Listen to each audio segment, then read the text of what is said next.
नमस्कार दोस्तों। क्या अमेरिका नरेंद्र मोदी के चक्कर में भारत को बेइज्जत करने पर तुला है?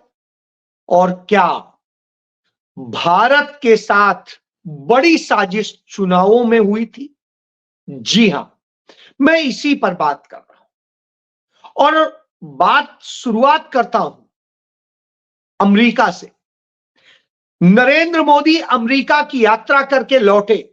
ट्रंप के साथ उन्होंने प्रेस कॉन्फ्रेंस भी की, मीटिंग भी की, ट्रंप के चेले चापड़ों के साथ भी मीटिंग की और सब कुछ किया।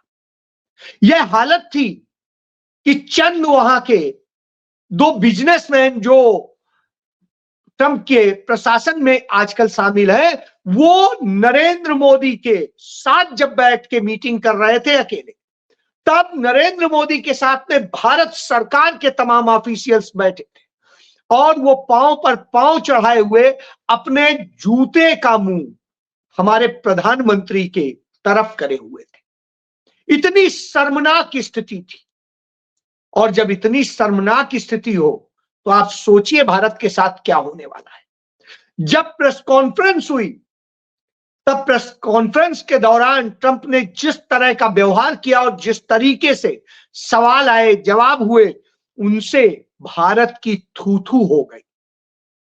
यह स्थिति हुई, ट्रंप ने बोला, ऐसे बोला जैसे एक मालिक आदेश दे रहा हो और नौकर सुन रहा हो। यह सब होने के बाद नरेंद्र मोदी भारत लौट आते हैं। भारत लौट आके जैसे ही उनका प्लेन उतरता है, कुछ समय बाद भारत में एक दूसरा प्लेन अमृतसर में उतरता है, जिसमें फिर भारत के 116 नागरिक, जिन्हें अमेरिका ने अवैध बताकर भेजा था, उन्हें बेड़ियों में, हथकड़ियों में लाया जाता है। एक गुजरात के परिवारों ने बताया, जिनके भी बच्चे आए थे, कि कैसे उनकी बेटी को पिछले 7 दिनों से इसी तरीके से बांध के रखा गया था और उसे अमृतसर एयरपोर्ट तक बांध के सबको रखा गया।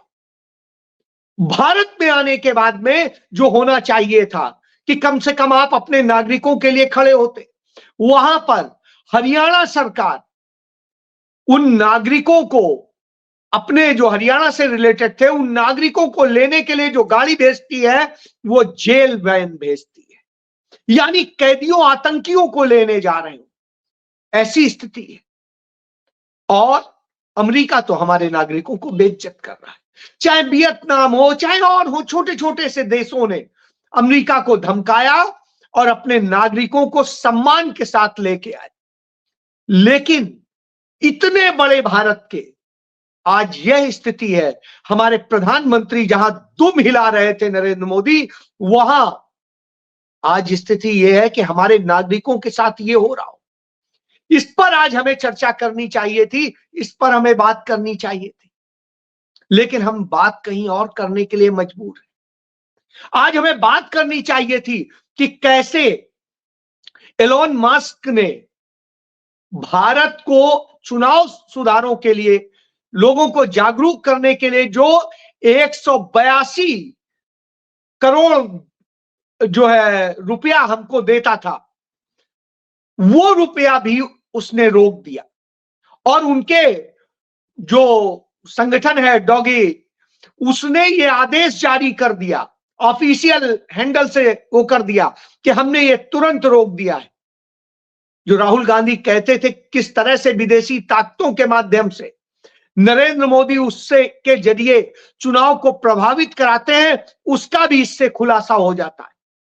वो जॉर्ज सोरोस चिल्लाते थे, जॉर्ज सोरोस तो नहीं निकला, नरेंद्र मोदी का कनेक्शन और निकल गया।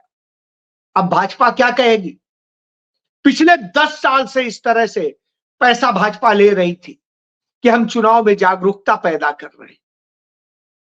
सोचिए, यह दशा हो तो चिंताजनक हालात होते हैं। जिस तरह से भारत में चुनाव होता है, कमोबेश इसी स्टाइल में जर्मनी में होता है।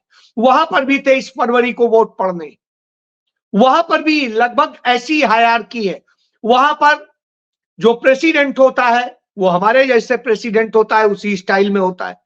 वहां सेकेंड नंबर पे वाइस प्रेसिडेंट की बजाय स्पीकर होता है, जैसे अपने यहां जो वाइस प्रेसिडेंट होता है वही राज्यसभा का जो चेयरमैन होता है, उसी तरीके से वो सेकंड नंबर की पोजीशन पे होता है प्रोटोकॉल वाइज।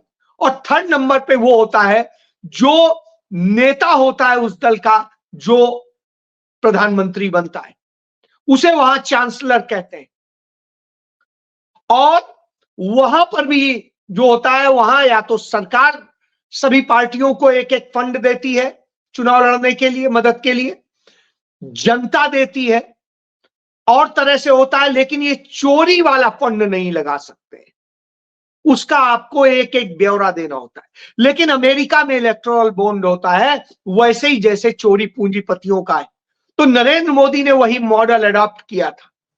बहरहाल अब खुलासा हो गया कि भारत के चुनाव में भाजपा अमेरिकी धन का भी इस्तेमाल कर रही थी।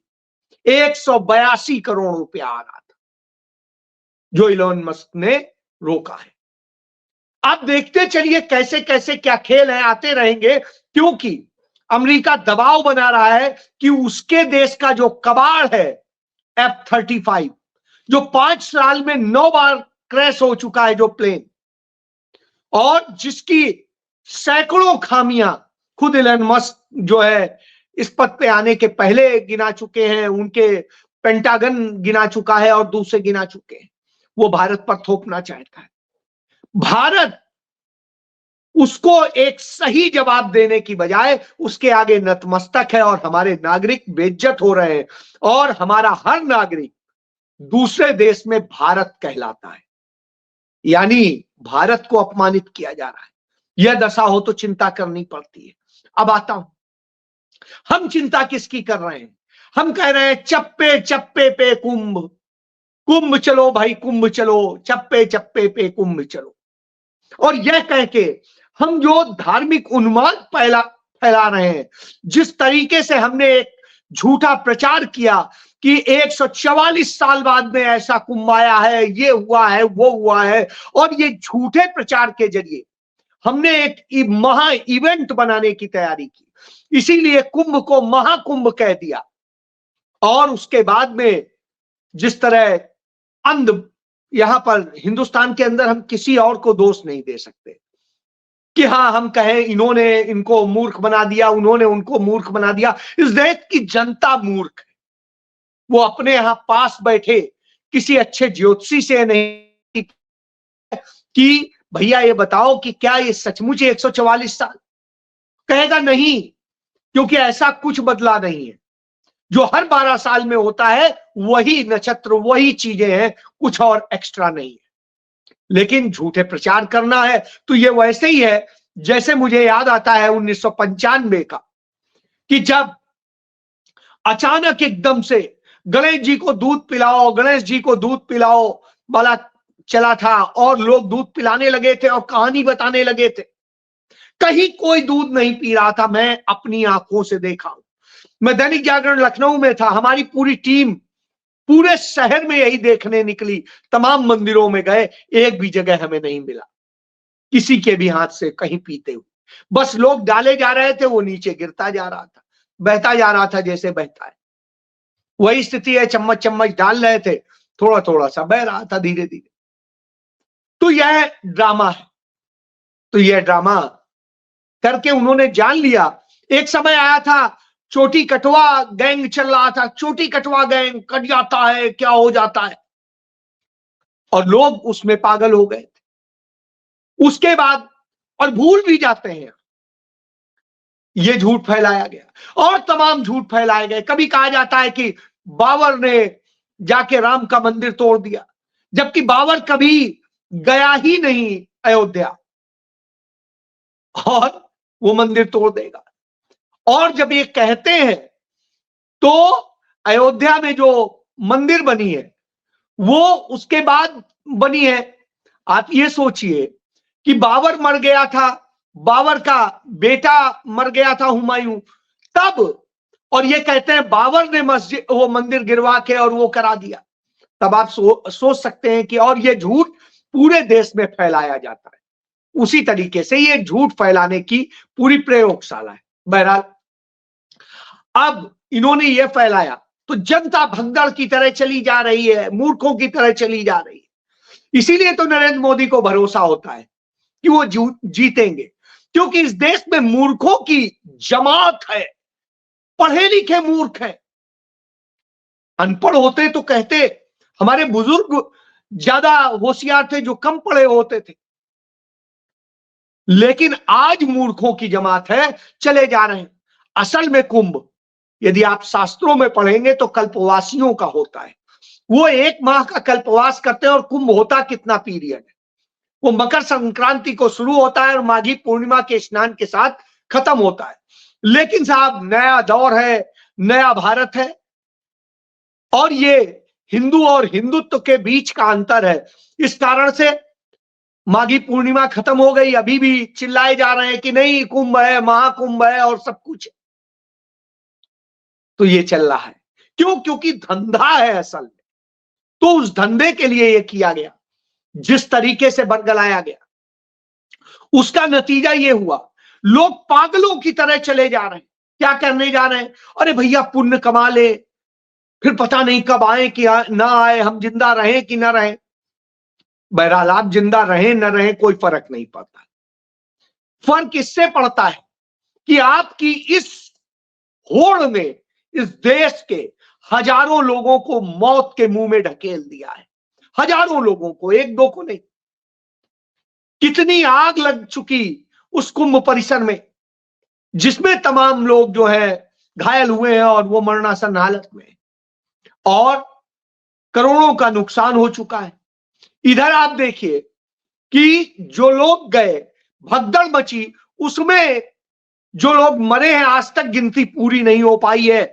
जो है करीब करीब 20 दिन हो रहे हैं, और 20 दिन में भी गिनती पूरी ना हो पाए, आप समझ लीजिए। लेकिन चंद मिनटों में आ जाता है आंकड़ा कि आज इतने करोड़ ने स्नान किया, आज इतने ने स्नान किया। भैया, किस उससे गिन रहे हैं? कहीं कोई रजिस्ट्रेशन नहीं होता, कहीं कोई चीज नहीं, गिनती कैसे? लेकिन कुछ भी मनमानी है, कर ले, हो ही नहीं सकता, संभव नहीं। लेकिन ये होड़ चल रही, इस होड़ के चक्कर में वो भगदड़ मची और लोग मरे। वहां जो मरे, कई जगह भगदड़ हुई थी। सरकार ने, प्रशासन ने बताया कि 1 जगह हुई, लेकिन असल में 3 जगह हुई। तमाम लोग मरे। लाशों को कैसे फेंका गया, कैसे ठिकाने लगाया गया, इसको लेकर के संसद में वहां के सांसद ने बताया कि कैसे उज्जवल रमण सिंह ने पूरा पूरा खोल के रख दिया कि क्या ये फ्रॉड हो रहा है, क्योंकि वो तो बचपन से वही देखते चले आ रहे हैं, जब से पैदा हुए। उनके पिता इतने बार मंत्री रहे, सब कुछ रहे, वो भी देखते रहे। तो जो आदमी जन्म से देख रहा है, वो इलाहाबाद का व्यक्ति, वो प्रयाग का व्यक्ति, वो कह रहा है कि ये क्या ड्रामा हो रहा है। बहरहाल, ड्रामा तो चल रहा है, और उस ड्रामे के चक्कर में लगातार मौतें हो रही हैं। जब रात को दिल्ली में 8:30 से 9:30 बजे के बीच जिस तरीके से ट्रेनों की अफरा तफरी मची, और राजधानी हो या स्वतंत्रता सेनानी एक्सप्रेस हो, उन सब के जो टाइमिंग, और प्रयागराज स्पेशल ट्रेन हो, इन सब का जो बदला, और जिस तरीके से प्लेटफॉर्म और सबकी स्थिति बदली, भगदड़ मची। और भगदड़ मची तो लोग एक दूसरे को मार करके ऊपर चढ़ते हुए जा रहे थे, क्या? पुण्य कमाने। साहब, किसी की हत्या का कारण बन के आप पुण्य कमाएंगे कि उल्टा पाप लेके आएंगे? तो आप पुण्य नहीं कमा रहे थे, पाप कमा रहे थे। लेकिन लोगों ने वो पाप भी कमाया, और पुण्य के चक्कर में पुण्य तो नहीं मिलेगा, पाप जरूर मिलेगा। और इसके बाद में कहिए रुक जाता, नहीं, इसके बाद भी घुस रहे हैं, खिड़कियों से घुस रहे हैं, दूसरी जगह से घुस रहे हैं, इमरजेंसी डोर तोड़ के घुस रहे हैं, इमरजेंसी खिड़की तोड़ के घुस रहे हैं। क्यों? पुण्य कमाने जा रहे हैं, पाप धोने जा रहे हैं।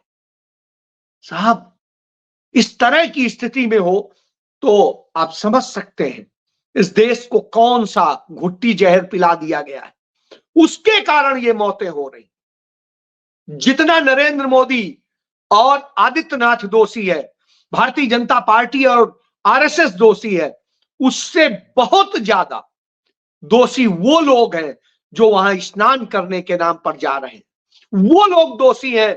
वो 4000 से अधिक लोग वीआईपी कल्चर से गए हैं, रिटर्न में गए हैं, जो प्रोटोकॉल के तहत गए। और जो प्रोटोकॉल के तहत गए, आप सोचिए, वो दोषी हैं जिनके लिए रास्ते रोके गए, जिनके लिए और बहुत कुछ इस तरह से हुआ। इन सब ने इस देश को संकट में डाल दिया है, इस देश की व्यवस्थाओं को संकट में डाल दिया है और सब पंगु कर दिया है। जब यह हुआ हो तो स्वाभाविक सी बात है, सवाल उठना लाजमी है। इसीलिए शायद लालू यादव ने कहा कि फालतू कुंभ है, जहां मौत के मातम में आप क्या कर रहे हैं, जहां मौतें हो रही हैं वहां आप स्नान करने आ रहे हैं। आप पुण्य नहीं पाप लेके आ रहे हैं, पाप धुल के नहीं आ रहे हैं। वैसे भी गंदे नाले के पानी से आप वहां नहा रहे हैं, उसमें तमाम गंदे नाले छोड़े जा रहे हैं, फिर आप खुश हैं। वहां पर गंदगी हो रही है, गंगा की पूरी रेती गंदी की जा रही, जिसकी धरती को माथे पर लगाया जाता है, वहीं पर सारे कर्म हो रहे हैं। लोग 10 किलोमीटर 20 किलोमीटर पैदल चल के 30 किलोमीटर जा रहे हैं, थक जा रहे हैं, कोई मर जा रहा है, कोई कैसे मर रहा है, कोई हार्ट अटैक से मर रहा है, कोई कैसे मर रहा है। मरने वालों की संख्या ऐसी। हमारे मित्र जो संपादक हैं पूरे उत्तर प्रदेश के नवभारत टाइम्स के, उन्होंने एक पूरी खबर छापी है जिसमें दिया है कि सिर्फ सड़कों पे कितने लोग मर गए। 1 फरवरी से लेके उन्होंने लगातार छापा है और उस खबर को मैं दिखाना चाहूंगा कि उन्होंने पूरा दिया है कि कैसे सड़कों पे जिंदगी लोगों की पूरी मौत बन रही है। और इन सब का उन्होंने जो ब्यौरा दिया है, तो उदाहरण 1 फरवरी को मुजफ्फरनगर से श्रद्धालु जा रहे थे और वो स्कॉर्पियो अनियंत्रित हुई और उसमें 5 की मौत हो गई, 4 मरणासन है। इसी तरह 2 फरवरी को गोरखपुर में रोडवेज की बस ट्रक से टकराई और इसमें मर गए और 1 दर्जन से अधिक घायल हैं। इसी तरीके से सोनभद्र में क्रेटा और ट्रेलर आमने सामने भिड़े, आधा दर्जन मर गए। इसी तरह कानपुर देहात के अकबरपुर में कुंभ स्नान करने उसी दिन जा रहे थे, पूरा परिवार मर गया और इस तरीके से मौत के हो रहे हैं। तो ये मैंने सिर्फ 2 घटनाएं इसलिए बताई और ये लगातार चल रही, किसी भी दिन बाकी नहीं। और हमने जो देखा 15 तारीख का ही बता देता हूं, मेजा में प्रयागराज मिर्जापुर हाईवे पर देर रात जो हादसा हुआ उसमें 10 श्रद्धालु मर गए और 12 से अधिक घायल हो गए। ऐसे ही छत्तीसगढ़ से आ रहे थे, वहां 1 दर्जन मर गए। तो इस तरह की स्थितियां हैं। कोई सड़कों पे मर रहा है, कोई रेती पे मर रहा है, कोई ट्रेनों में मर रहा है, कोई हार्ट अटैक से मर रहा है। एक महिला की मौत हुई, और मौत का कारण यह था कि उसको प्रॉब्लम शुरू हुई जैसे ही वहीं प्रयागराज में, उसे उसका पति ले जा रहा था हॉस्पिटल। साहब इतना जाम लगा था लोगों का, ये कथित श्रद्धालुओं का, कि उसके कारण वो उसे ले नहीं जा पाया और उसने दम तोड़ दिया। एक बच्ची मर गई इसी तरीके से। तो आप सोचिए, आप इतनी मौत का कारण बन रहे हैं और कह रहे हैं आप पुण्य कमाएंगे। साहब ये पुण्य नहीं है, ये आपका अंधविश्वास है। और इस अंधविश्वास से आपने इस देश को, इस देश की पूरी व्यवस्था को पंगु कर दिया है, पूरी दुनिया में बदनाम कर दिया है। इससे हिंदू धर्म बढ़ नहीं रहा है, हिंदुत्व तो बढ़ रहा है, क्योंकि वो इवेंट आयोजित करके इसका लाभ ले रहे हैं। हिंदू धर्म मर रहा है, क्योंकि हिंदू धर्म सर्वजन हिताय सर्वजन सुखाय कहता है, वसुधैव कुटुंबकम कहता है। जो ट्रंप के सामने एक सवाल के, अदानी पर पूछे गए सवाल के जवाब में नरेंद्र मोदी अपने बचाव पे बोलते हैं। तो आप समझ लीजिए, तो जब सभी हमारा परिवार है और सभी के सुख में ही हमारा धर्म है, सर्वजन हिताय सर्वजन सुखाय, तो इसका मतलब है हम तो धर्म की हत्या कर रहे हैं, हम हत्या कर रहे हैं मानवता की, हम हत्या कर रहे हैं अपने हिंदू धर्म की, उसकी मान्यताओं की।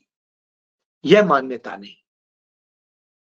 जो कुंभ होता है वो दान पुण्य और उसके साथ स्नान, व्रत, पूजन के लिए होता है। उसमें आपको तपस्या करनी होती है, कष्ट उठाने होते हैं।